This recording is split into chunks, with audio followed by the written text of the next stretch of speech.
नमस्कार सभी को, मैं Navneet Gautam classes of physics में आप सभी का स्वागत करता हूं। तो मैथमेटिकल फिजिक्स में वेक्टर अलजेब्रा में मैंने आपको लास्ट क्लास में कुछ थ्योरम्स कराई थी और थ्योरम किसकी थी? मेन हेडिंग थी आपकी प्रॉपर्टीज ऑफ वेक्टर प्रोडक्ट। ठीक है, तो प्रॉपर्टीज ऑफ वेक्टर प्रोडक्ट के अंदर 3 थ्योरम मैंने आपको करा दी थी। आइए थ्योरम नंबर 4 करते हैं। थ्योरम नंबर 4, देखो इस थ्योरम में क्या है। ये थ्योरम कहती है two non zero vectors, two non zero. ठीक है, आपको थ्योरम का स्टेटमेंट देगा, प्रूफ करने के लिए आ सकता है। ठीक है, ऐसा नहीं है कि थ्योरम नंबर 4 है वो क्या है ना, आपको ऐसे याद नहीं रखना। थ्योरम नंबर 4 बुक में दी हुई है, उसे प्रूफ करेंगे। तो two non zero vectors, non zero यानी जिनका मैग्नीट्यूड जीरो नहीं है, ऐसे वेक्टर क्या कहलाते हैं? Non zero vectors. तो two non zero vectors, vector A and vector B, ठीक है, आर पैरेलल। कैसे हैं दोनों? पैरेलल हैं यानी समांतर हैं, या कोलिनियर हैं। कोलिनियर मैंने बताया था आपको, कोलिनियर वेक्टर्स मैंने पढ़ाए थे। ऐसे वेक्टर जो एक ही लाइन में होते हैं या एक दूसरे के पैरेलल होते हैं ना, तो कोलिनियर का अर्थ क्या हो जाएगा? जो एक ही रेखा में है, एक ही लाइन में है, ऐसे वेक्टर कहलाते हैं कोलिनियर वेक्टर्स। तो टू नॉन जीरो वेक्टर्स हैं, वेक्टर ए और वेक्टर बी, एक मतलब दोनों क्या हैं? पैरेलल हैं या कोलिनियर है। पैरेलल का अर्थ ऐसे हो जाएगा, कोलिनियर का अर्थ ऐसे है ना, एक ही लाइन में, चाहे डायरेक्शन सेम हो चाहे डायरेक्शन अपोजिट हो। क्लियर है? तो पता है क्या होता है? इफ़ एंड ओनली इफ़, ये जो इफ़ लिख रहा है ना, इसका अर्थ होता है इफ़। इसका अर्थ क्या है? इफ़ एंड ओनली इफ़, इसका अर्थ ये है। तो if and only if vector A cross vector B बराबर 0। ठीक है जी, इस तरीके से है। कहने का मतलब ये हुआ, इफ़ एंड ओनली इफ़ का मतलब होता है दोनों तरफा से। दोनों तरफा से कैसे? देखो कि यदि टू नॉन जीरो वेक्टर्स कैसे हैं? पैरेलल हैं, कोलिनियर है, तो vector A cross vector B कितना होगा? 0 होगा। यानी वेक्टर ए और वेक्टर बी की क्रॉस प्रोडक्ट कितनी होगी? 0 होगी। ठीक है, ऐसा तो है ही। ठीक, साथ में विपरीत भी है, उल्टा भी है। कैसे? कि यदि ये है तो आप ये भी होगा, यदि ये है तो ये भी होगा, कि दोनों वेक्टर्स जो हैं वो कैसे होंगे? या तो पैरेलल होंगे या कोलिनियर। कहने का मतलब है यदि ये है तो ये है, और यदि ये है तो ये है। तो दोनों तरफों को बात है, रिवर्सिबल बात है। इसका पता कैसे चला? इस वर्ड से, इफ़ एंड ओनली इफ़। इसका मतलब ये है कि यदि ये है तो फिर ये होगा, और यदि ये है तो फिर ये होगा। बात समझ में आई? इसका मतलब है आपको इसे यदि प्रूफ करना है ना, तो दोनों तरफा से प्रूफ करना होगा। मान लो पहले आप ये लेके चलेंगे तो फिर आप ये प्रूफ करके दिखाएंगे, और फिर आप इसे लेके चलेंगे तो आप ये प्रूफ करके दिखाएंगे। ठीक है, तो आओ इसका प्रूफ करते हैं। प्रूफ देखो, ध्यान देना। इसने कहा क्या लेके चले कि इफ़ वेक्टर ए, देखो पहले तो उसने क्या कहा? दोनों वेक्टर्स कैसे हैं? नॉन जीरो हैं। ठीक है, कैसे हैं? Non zero. तो वेक्टर ए जो है ना, वो 0 के बराबर नहीं है, वेक्टर बी भी 0 के बराबर नहीं है। ठीक है, तो देखो आप लेके चल रहे हैं कि यदि vector A and vector B दोनों कैसे हैं? Are parallel. दोनों कैसे हैं? पैरेलल हैं या कोलिनियर हैं। ठीक है, पैरेलल मैंने बताया था आपको, पैरेलल ऐसे होते हैं, पैरेलल हैं ये, है ना, समांतर जिन्हें कि आप कहते हैं। अब चाहे डायरेक्शन सेम हो या अपोजिट हो, वो कोई मेन बात नहीं है। और कोलिनियर ये होता है डायरेक्शन, मतलब एक ही रेखा में है, एक ही लाइन में है, चाहे डायरेक्शन सेम हो या अपोजिट हो। तो ये क्या कहलाएंगे? Collinear vectors. ठीक है, थोड़ा व्यवधान है पर आप लोग कोऑपरेट करें। देखो वेक्टर ए और वेक्टर बी दोनों कैसे हैं? पैरेलल हैं, कोलिनियर है, मैंने बताया आपको, तो ध्यान देना। तो आप ये लेके चल रहे हैं और आपको ये लाना है, तो एक काम करो, ये किसके बराबर लाना है? 0 के। तो क्रॉस प्रोडक्ट लेके चलो, और इसे हम किसके बराबर लेके आएंगे? 0 के बराबर लेके आएंगे। ठीक है, तो क्रॉस प्रोडक्ट लेके चल रहे हैं, एक vector A cross vector B. तो आप इसका फॉर्मूला जानते हो, क्या होता है? Modulus of vector A into modulus of vector B और इंटू साइन थीटा, और यहाँ क्या आता है एन कैप। क्लियर है। और देखो ध्यान देना, जब ये दोनों पैरेलल है या कोलिनियर है तो इसका मतलब है थीटा या तो 0 डिग्री होगा, देख लो यहाँ 0 डिग्री है, डायरेक्शन सेम है इस स्थिति में भी तो 0 डिग्री है, इस स्थिति में भी 0 डिग्री है, और डायरेक्शन अपोजिट होगी तो थीटा कितना होगा पाई होगा। अरे है ना, एक वेक्टर ऐसे है दूसरा वेक्टर ऐसे है तो 180 एंगल होगा, और दोनों की डायरेक्शन सेम है तो क्या होगा एंगल 0 डिग्री। क्लियर है। तो थीटा यहाँ कितना रख दो 0 रख दो, तो modulus of vector A into modulus of vector B, और यहाँ क्या आएगा साइन 0, और आपको बहुत अच्छे से पता होगा साइन 0 क्या होता है 0। तो आपका vector A cross vector B कितना आया निकल के 0 के बराबर आ गया। तो आप ये लेके चले, ये तो आपने सिद्ध कर दिया, ठीक है, इसका अपोजिट भी कर लो। अब ये लेके चलेंगे तो देखो if vector A cross vector B बराबर 0 लेके चल रहे हैं, और आपको सिद्ध करना है ये। इसका फॉर्मूला लगाओ, क्या होता है modulus of vector A into modulus of vector B और इंटू साइन थीटा, और यहाँ क्या आता है एन कैप बराबर 0। ठीक है जी, ये कांस्टेंट है, सब 0 के बटे में पहुँचा दो, तो साइन थीटा बचे ले लो, तो साइन थीटा बराबर 0, और साइन में 0 वैल्यू जो है आपको पता होना चाहिए, या तो साइन 0 की होती है या साइन पाई की होती है। ठीक है, पूरे लिख देता हूँ, या साइन पाई की, पाई यानी 180।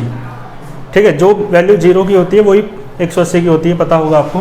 तो यहाँ से थीटा आया या तो 0 या पाई। ठीक है, और थीटा 0 आए या पाई आए तो इससे सिद्ध होता है कि वेक्टर ए और वेक्टर बी कैसे हैं, vector A and vector B ये कैसे हैं दोनों, मैंने बताया आर पैरेलल, ये पैरेलल का निशान है, या कोलिनियर है।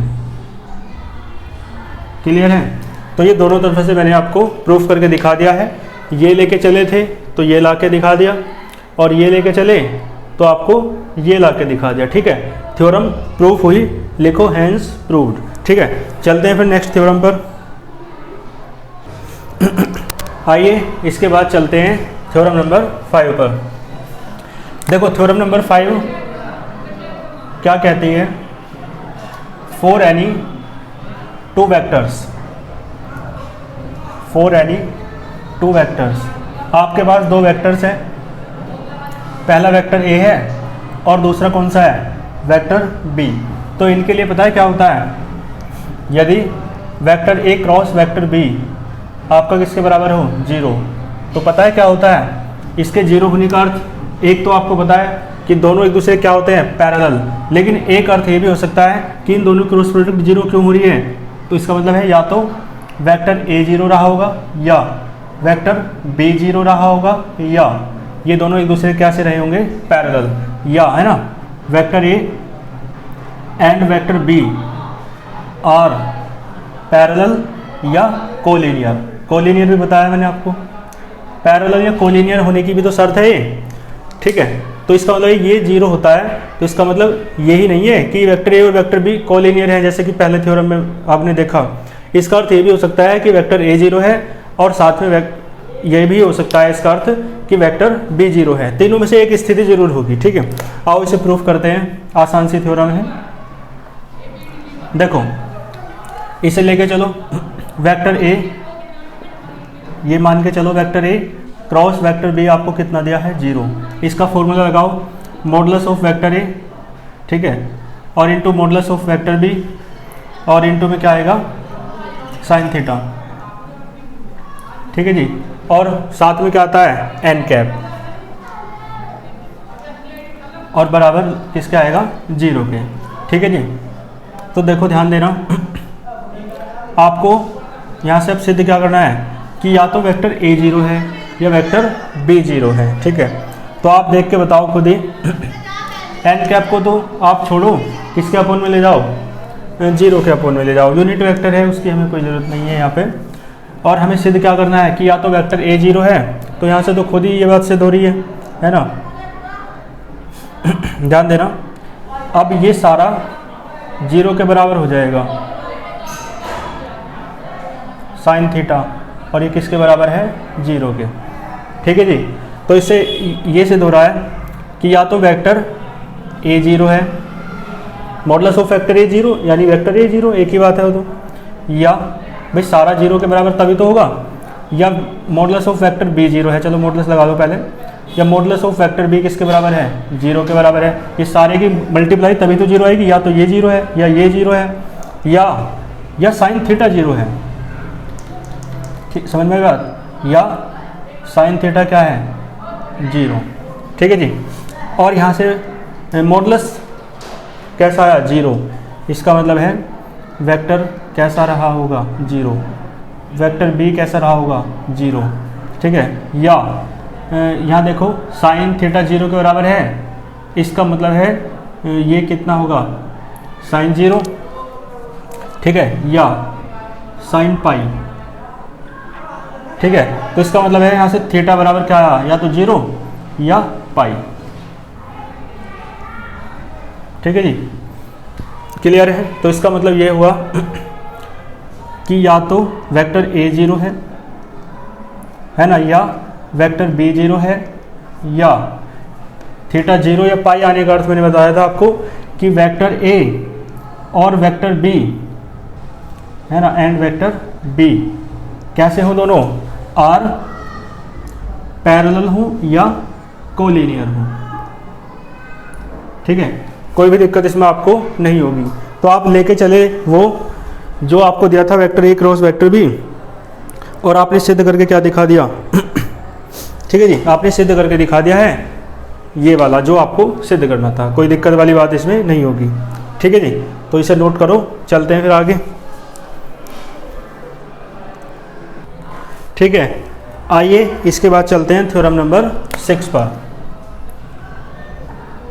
देखो थ्योरम नंबर 6 क्या कहती है, थ्योरम नंबर 6 ये कहती है कि यदि ये है आपके पास vector A cross vector B किसके बराबर है, vector A cross vector C के बराबर है, ठीक है। तो इसका मतलब ये नहीं है, इसका मतलब है ना, इट डज नॉट इम्प्लाई, इसका अर्थ ये नहीं है, क्या नहीं है इसका अर्थ, कि वेक्टर बी है ना किसके बराबर होगा, वेक्टर सी के, ठीक है। इसका अर्थ क्या नहीं है कि वेक्टर बी वेक्टर सी के बराबर होगा। यानी आप सोच सकते हैं कि vector A cross vector B है, vector A cross vector C है, तो वेक्टर ए से वेक्टर ए काट दो, वेक्टर बी बराबर वेक्टर सी बचेगा। तो ऐसा नहीं है, कैसा है, जब ऐसा नहीं है तो कैसा है, आइए प्रूफ में देखते हैं, ठीक है। प्रूफ देखो ध्यान देना, ये जो दे रखा है ना आपको इसे ले लो, let vector A cross vector B बराबर है vector A cross vector C, इसे इधर ले आओ, vector A cross vector B minus इधर ले आओ vector A cross vector C, और बराबर में किसका आएगा, जीरो के बराबर, ठीक है। अब आप देखो यहाँ से कुछ कॉमन आ रहा है, तो वेक्टर ए कॉमन आ रहा है, क्रॉस मल्टीप्लाई तो लगेगी, vector B minus vector C, और ये किसके बराबर है, जीरो के। आपको पता है किन्हीं दो वेक्टर्स की डॉट प्रोडक्ट जीरो होती है, तो उसका सीधा सा अर्थ आप जानते हैं, है ना। अभी तो बताया इससे पहली वाली थ्योरम में, उसका सीधा सा अर्थ ये है कि या तो पहले वाला वेक्टर जीरो है, ठीक है, या दूसरे वाला वेक्टर जीरो है, या एक और अर्थ बताया मैंने, या दोनों एक दूसरे के पैरेलल या कोलिनियर हैं। तो इसका मतलब है वेक्टर ए है ना और वेक्टर बी माइनस सी, ये दोनों क्या है, पैरेलल या कोलिनियर, ठीक है जी।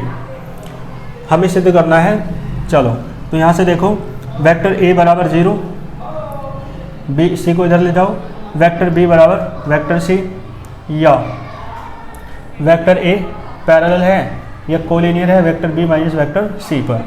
तो देखो इसने कहा था कि यदि ऐसा है तो इसका अर्थ ये नहीं है, ठीक है, तो इसका अर्थ केवल ये नहीं है, ये है तो इसका अर्थ, अरे ये लेके चले तो ये आया तो, लेकिन केवल ये ही नहीं आया, ये भी हो सकता है इसका अर्थ, है ना, जो ये था इसका अर्थ ये भी हो सकता है, ये भी हो सकता है और ये भी हो सकता है, तीनों में से इसका कोई भी अर्थ हो सकता है। तो ऐसा जरूरी नहीं है कि इस ये है तो ऐसा होगा, केवल यही होगा, है ना। तो आपको इसमें लिखना पड़ेगा हेंस इट, है ना, इट डज नॉट, देखो ऐसा होगा तो, लेकिन हमेशा नहीं होगा, तो it does not always imply, है ना, it does not always imply vector B is equals to vector C. ऐसा हमेशा नहीं है तो ऐसा, लेकिन ऐसा हमेशा नहीं है कि वेक्टर बी वेक्टर सी के बराबर आएगा यदि आप ये लेके चलेंगे तो, ठीक है, ऐसा है तो, ठीक है, लेकिन हमेशा नहीं है। तीन स्थितियां हैं, तीनों में से कोई सी भी हो सकती है, ये भी हो सकती है, ये भी हो सकती है और ये भी हो सकती है, ठीक है। ये थ्योरम भी आपकी प्रूफ हुई। चलते हैं फिर नेक्स्ट पर, नोट करो, ठीक है। आइए चलते हैं नेक्स्ट टॉपिक पर। नेक्स्ट, ठीक है, ये जो मैंने मेन हेडिंग डलवाई थी प्रॉपर्टीज ऑफ वेक्टर प्रोडक्ट, इसकी 6 की 6 प्रॉपर्टीज यानी 6 की 6 थ्योरम मैंने आपको प्रूफ करा दी हैं, ठीक है, क्लियर है। चलो, तो 3 आज करा दी, 3 लास्ट के लेक्चर में कराई थी। आइए नेक्स्ट टॉपिक पर चलते हैं, हेडिंग डालो ज्योमेट्रिकल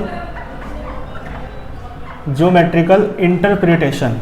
ज्योमेट्रिकल को कहते हैं ज्यामितीय, और इंटरप्रिटेशन क्या होता है, इंटरप्रिटेशन होता है आपका, इसे क्या बोलते हैं,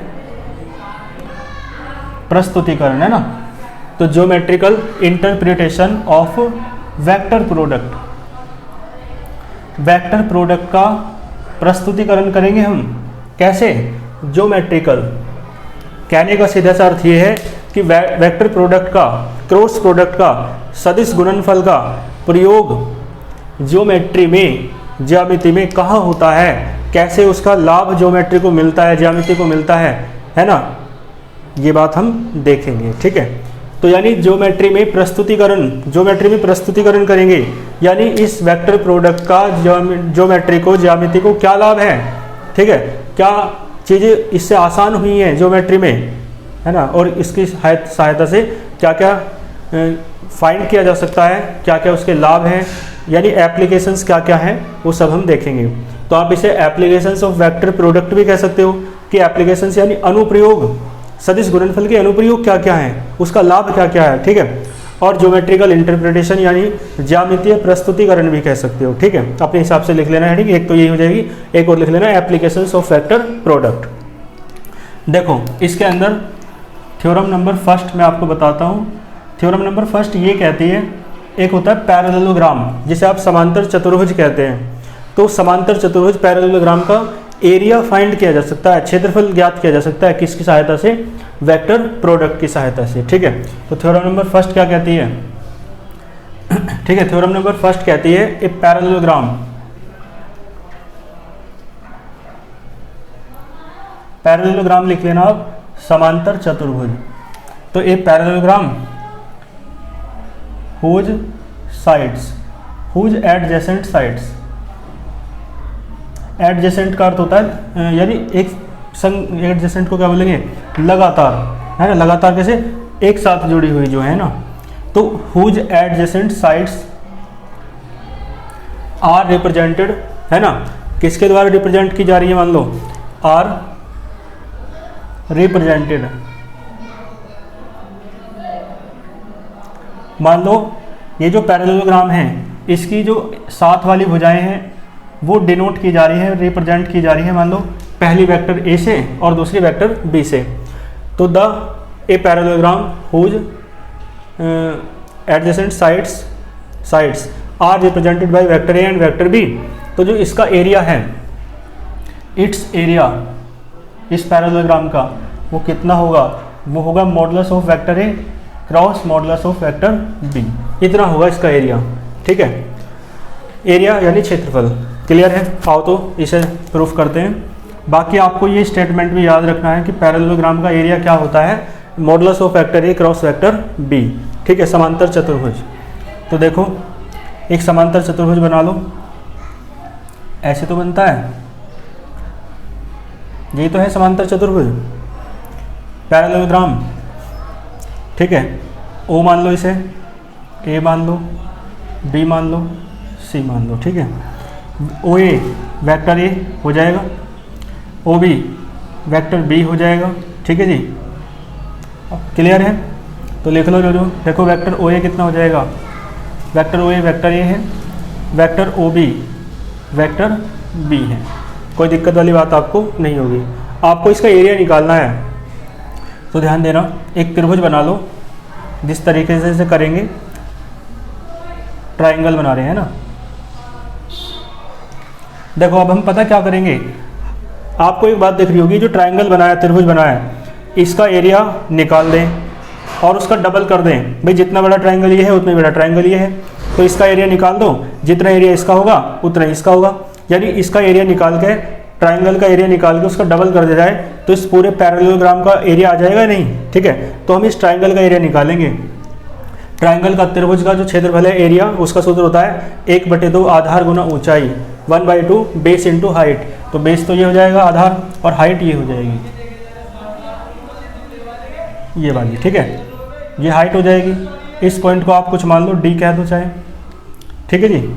और यहाँ पे जो एंगल मान रहे हो इसे थीटा मान लो, लिख दो एंगल ओ है ना, ये क्या है, एंगल ए ओ बी।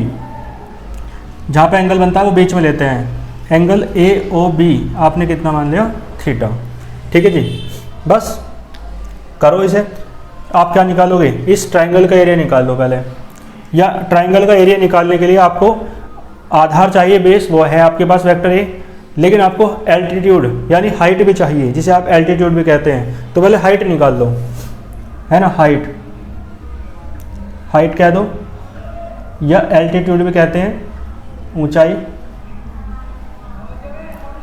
और ये कैसे निकलेगी, देखो ध्यान देना, ये निकालना है हमें, तो मैं आपको बता दूं, ये निकालने के लिए आपको क्या करना पड़ेगा, ये जो ट्राइंगल है, in triangle O B D,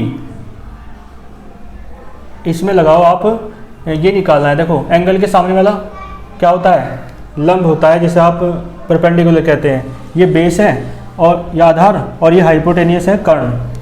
तो आप इसमें लगा लो, आपको लंब निकालना है परपेंडिकुलर, साइन थीटा लगा लें, क्योंकि लंब बटे कर्ण होता है साइन थीटा। साइन थीटा बराबर परपेंडिकुलर अपॉन बे, वो लंब बटे कर्ण, परपेंडिकुलर अपॉन हाइपोटेनियस। तो परपेंडिकुलर बी डी है और हाइपोटेनियस कितना है, ये ओ बी, ठीक है जी, ओ बी है। तो आप बताओ यहाँ से बी डी निकल जाएगा, क्या आ जाएगा, ओ बी साइन थीटा। और ओ बी जो है वेक्टर क्वांटिटी नहीं है, तो आप यहाँ से एक काम और कर लो, ओ ए कितना आ जाएगा, चलो मैं उधर लिख देता हूँ, है ना, कहाँ लिखूँ, यहाँ लिख दूँ। तो आप है ना एक काम करना, जो मैं पहले तो डायग्राम बनाना, फिर यहाँ तक का लिखना, और फिर यहाँ तक के बाद यहाँ जो मैं लिख रहा हूँ वो भी लिखना। देखो वेक्टर ओ ए पता है, तो इसकी हेल्प से आप ओ ए नहीं निकाल सकते। अरे वेक्टर ओ ए का मॉडुलस ले दो, ठीक है। तो वेक्टर ओ ए का मॉडुलस लोगे, यानी वेक्टर ए का मॉडुलस लेना पड़ेगा। तो क्या आएगा, वेक्टर ए आ जाएगा, ठीक है, मतलब modulus of vector A. Clear है। इसी प्रकार आपको इसकी ज़रूरत थी, वेक्टर ओ बी देख लो, वेक्टर ओ बी की हेल्प से आप ओ बी निकाल सकते हो। तो वेक्टर ओ बी का क्या करना पड़ेगा, मॉडुलस, यानी वेक्टर ओ बी कितना है, वेक्टर बी, ठीक है। तो यहाँ से आप ओ बी की वैल्यू रख दो, ये वाली। तो बी डी आपका कितना आ गया, बी डी आपका ये को ओ बी की value modulus of vector B, ठीक है।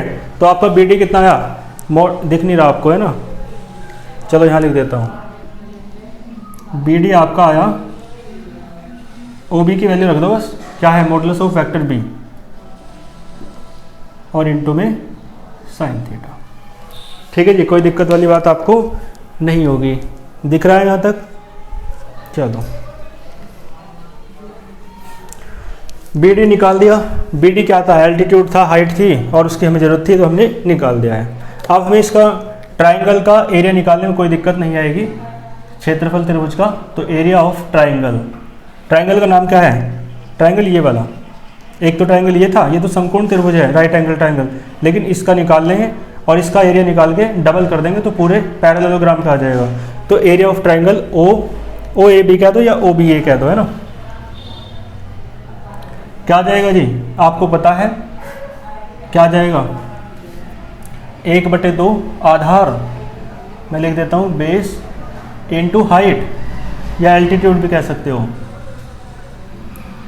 देखो 1/2, बेस कितना है, बेस पूरे का ये है वेक्टर ए, ठीक है, या ओ ए का हो, बल्कि अभी क्या कहेंगे ओ ए, क्योंकि बिना वेक्टर के बात कर रहे हैं अभी। तो हाइट कितनी है, हाइट है बी डी, ये रही हाइट कितनी है बी डी,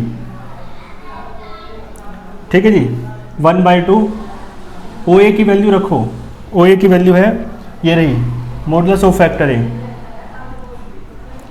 बी डी की वैल्यू रखो, बी डी की वैल्यू है modulus of vector B sine theta, ठीक है जी, क्लियर है। वेक्टर ए और वेक्टर बी के बीच का एंगल है थीटा। और ये फॉर्मूला किसका होता है, ये तो मुझे बताने की जरूरत नहीं है, मैंने बताया था। Vector A cross vector B का फॉर्मूला होता है modulus of vector A modulus of vector B sine theta N cap. और मैंने बताया था जब एन कैप को हटाना हो तो मॉडुलस देते हैं vector A cross vector B का। तो ये फॉर्मूला जो है ना आपका, ये है इसका formula modulus of vector A cross vector B का, ठीक है, लिखवाया था मैंने। क्या होता है modulus of vector A modulus of vector B और इनटू साइन थीटा, ठीक है। जब vector A cross vector B पर मॉडुलस लगाते हैं तो एन कैप हट जाता है, बताया था मैंने कैसे हटता है, क्या होता है, सब बता रखा है। तो इसकी वैल्यू क्या है, तो हो जाएगा 1/2 vector A cross vector B, ठीक है जी, कोई दिक्कत वाली बात आपको नहीं होगी। तो इस ट्राइंगल का एरिया निकल गया है, कोई भी है ना समस्या वाली बात है ही नहीं। ट्राइंगल का एरिया निकल गया है और पैरेललोग्राम का एरिया निकालना है, तो इसका क्या कर दो, जस्ट डबल कर दो। तो देखो एरिया ऑफ पैरेललोग्राम, समांतर चतुर्भुज का क्षेत्रफल क्या हो जाएगा, 2 गुना करना है किसके एरिया से, एरिया ऑफ ट्राइंगल, ठीक है। तो क्या जाएगा 2 इंटू एरिया ऑफ ट्राइंगल है 1/2 vector A modulus of vector A cross vector B, 2 से 2 आपका कैंसिल हो जाएगा। तो कितना आया modulus of vector A cross vector B, ठीक है जी। और यही तो आपको सिद्ध करना था कि इसका पैरेललोग्राम का जो एरिया है वो है modulus of vector A cross vector B, ठीक है। समझ में आया आपको, ठीक है, अच्छे से समझेंगे तो कुछ भी चीज़ कठिन नहीं लगेगी, आसान था ये, ठीक है। करो नोट इसे, ठीक है। नेक्स्ट थ्योरम जो है ना आपकी, वो है आपकी ट्राइंगल के लिए थ्योरम नंबर 2, और वो बिल्कुल इसी की हेल्प से हो जाएगी जो थ्योरम नंबर 1 कराई थी, है ना। ट्राइंगल के लिए करेंगे तो वहाँ तक हो जाएगी जहाँ तक मैंने आपके लिए करा था। चलो मैं दोबारा लिख देता हूँ। तो मैं कहना चाह रहा हूँ कि area of a triangle is कितना होता है 1/2 modulus of vector A cross vector B, ठीक है। यही तो आया था अभी आपने देखा लास्ट थ्योरम में।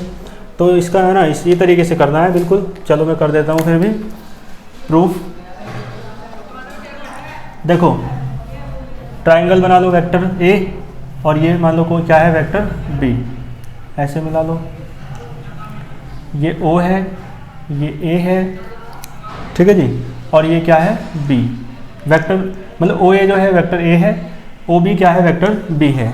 इन दोनों के बीच का एंगल थीटा है, ठीक है जी। ये बेस हो जाएगा और ये क्या हो जाएगी हाइट। तो देखो ध्यान देना, vector O A vector A है, ये चीज़ें मैंने रफ नहीं की इसलिए क्योंकि वही लिखना है। Vector O B vector B है, ए ओ बी एंगल कितना है थीटा है, बिल्कुल सही बात है। और ये सब ट्राइंगल बना के ये सब लिख के फिर ये लिखना है ना, सब वही रहेगा। और इसी प्रकार एल्टीट्यूड हाइट निकालनी पड़ेगी आपको, तो यहाँ तक भी बिल्कुल सारा सेम रहेगा, ठीक है। आप देख लो, चाहे साइन थीटा लगाओगे, साइन थीटा लगाओ इसमें तो क्या आएगा बी डी, हाँ इस पॉइंट को डी कहा था हमने, तो क्या आएगा साइन थीटा होता है लंब बटे कर्ण, है ना, यानी परपेंडिकुलर अपॉन हाइपोटेनियस। तो परपेंडिकुलर बी डी, हाइपोटेनियस क्या है ओ बी, ठीक है। तो यहाँ से बी डी बराबर O B sine theta. O B जो है वो है vector B modulus of vector B, तो बी डी आपका निकल के आया modulus of vector B sine theta. और अब आप क्या निकाल लो डायरेक्ट एरिया ऑफ ट्राइंगल, और ट्राइंगल का नाम है ओ ए बी, है ना, ओ ए बी या ओ बी है। कितना आएगा आपको पता है 1/2 कराया तो अभी बेस इंटू हाइट। तो ध्यान देना एरिया ए से डिनोट कर लो, चाहे बेस है आपका ओ ए, हाइट कितनी है बी डी, ठीक है, बिल्कुल सेम है ना उसकी तरह। और ओ ए कितना है आपका modulus of factor A, B D कितना है, ये रहा मॉडुलस ऑफ फैक्टर बी और इनटू में साइन थीटा, और ये फॉर्मूला किसका है, मैंने लिख रखा है इसका। तो आपका जो आएगा ये, ठीक है, ए वो कितना आ जाएगा 1/2 modulus of vector A cross modulus of वो क्रॉस वेक्टर बी, ठीक है, ये आ गया। और यही आपको प्रूफ करना था, और यही आपने उस इससे पहले वाले थ्योरम में भी प्रूफ किया था बीच में, ठीक है। तो समझ में आया, दोनों थ्योरम मैंने आपको करा दी हैं, ये वाली भी है ना, शायद इसमें एक आध और रह रही हो, देख लेंगे, बाकी आगे कई थ्योरम हैं तो नेक्स्ट लेक्चर में उन्हें करेंगे। आज के लेक्चर में इतना ही रखते हैं, अच्छे से पढ़ते रहिए, बहुत अच्छे से साथ साथ तैयार करते चलिए, और अपना कोई भी डाउट हो आपका तो आप कमेंट्स में बता सकते हैं, ठीक है। बाकी टेलीग्राम चैनल का लिंक दिया हुआ है, आप वहाँ से ज्वाइन कर सकते हैं डिस्क्रिप्शन बॉक्स में जाकर, ठीक है। मिलते हैं नेक्स्ट लेक्चर में, ऑल द वेरी बेस्ट।